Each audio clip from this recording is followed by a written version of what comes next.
Illegal immigration, again, directly tied to national security. Crime problems across this entire country that can be attributed to that. It's a fact that this president, Barack Obama, Nancy Pelosi, and Harry Reid do not want to force the immigration laws. You will. And it's a matter of fact that after this health care bill either passes or dies, wherever it goes, this administration will push for amnesty of up to 30 million illegal immigrants or criminal aliens within our borders. We can't tolerate or afford this proposed amnesty. Look at California. We will mirror California. Let's send the message to our federal leaders that amnesty is not an acceptable option to America. We need to get serious and secure our borders. And listen, also, thank you to the Minutemen. I know there's one or two out there today, but thank you for what you do. Laws. Go back to 9/11. 19 terrorists involved. 15 of those, prior to that event, had some contact with local law enforcement. Now, had simple enforcement been a course of doing business, we may well have averted 9/11. We don't know that, but again, if we had been doing what we're supposed to do. Our governments also know that terrorist organizations are now tied to drug cartels in Mexico, also in Central America, and the potential is there for these organizations and these terrorists to infiltrate our borders. Again, this places our national security at increased risk, yet Washington does nothing about it. I'll tell you this, I'll proudly say this, since we have implemented the immigration enforcement here in Frederick County, we have filed detainers on 485 individuals who are in this country illegally, have broken our laws, and will be removed from this county and from our country.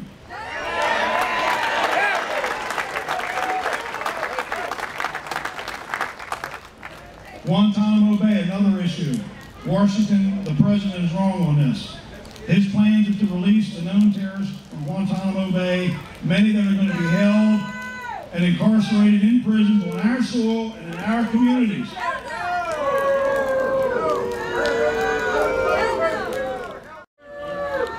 Again, affecting our security negatively. We have a president that bows to dictators, shakes hands and smiles with leaders of terrorist regimes such as Hugo Chavez, remember that? He fails to stand up to regimes such as Iran, countries that are our enemy and are set on destroying this nation. This is clearly the wrong message to send. And let me throw this one at you. The president also talks about the need and creation of a national security force, similar in size and funded like our military. Listen, folks, we've got a national security force. It's called state and local law enforcement. And someone answer this. What is a national security force? More government control. We've got a president now that apologizes to the world for a nation that saved the free world in 2 world wars. We defeated fascism, imperialism, communism around the world in the last 60 years. For all the sacrifices that you veterans made, we owe no apology to anybody.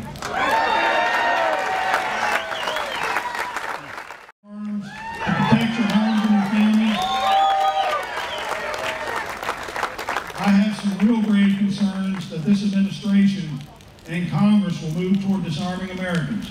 Currently, federal legislation, H.R. 45, the Blair Holt Firearm Licensing and Sales Act, is clearly a move in that direction. Again, you've got to get the word out to our congressmen, our senators, that we're not going to stand for. We're not going to sit back and take this. Also at the state level,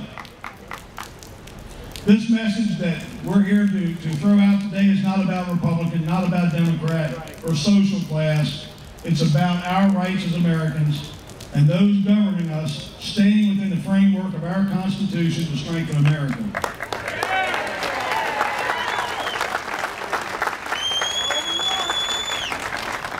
As everything I've talked about is being discussed down in the halls of Washington and those decisions are being made, our constitutional rights are being taken away and the very foundation of our Constitution is being eroded by those actions. I go back to what I said on July 4th. Our Constitution was built and based on the principles of good moral values, a belief in God, the rule of law, and a strong work ethic.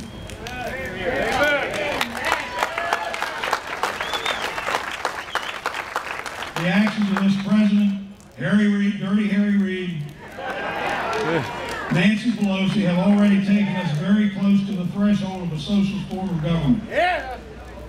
Where a leader can control simply by decree or executive order, not governed by the Constitution or the power of the people. We, the people, define the meaning of the Constitution. Government and those elected, including myself, represent the people and serve the people at the pleasure and authority of the people. The foothold is for good people of moral conscience to remain silent. That's us, and we won't remain silent. I think by being here today on September 11, 2009, not only are we reflecting on 9/11 and where we are today, but we're sending a strong message that we are tired of where this country is currently going. We're telling those people we elected in Washington to stop and change directions in the policies and the current course of government.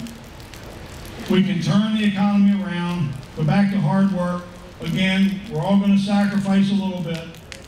We let the principles of free market and democracy rebuild the economy, and we can strengthen our national security by governing within the framework of that Constitution.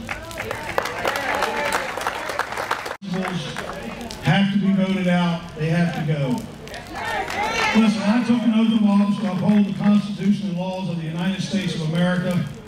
And as Americans, we expect the same in all elected offices of our government. We're going to hold our feet to the fire. God has blessed America to be the greatest nation on the face of the earth. And I do think we have a special destiny. I hope that as Americans, we will continue to be blessed with that will, the resolve, and the right leadership to take this country back on track, continuing and starting right here today, this afternoon, September 11th, 2009. Thank you, ladies and gentlemen. God bless you all. Thank you.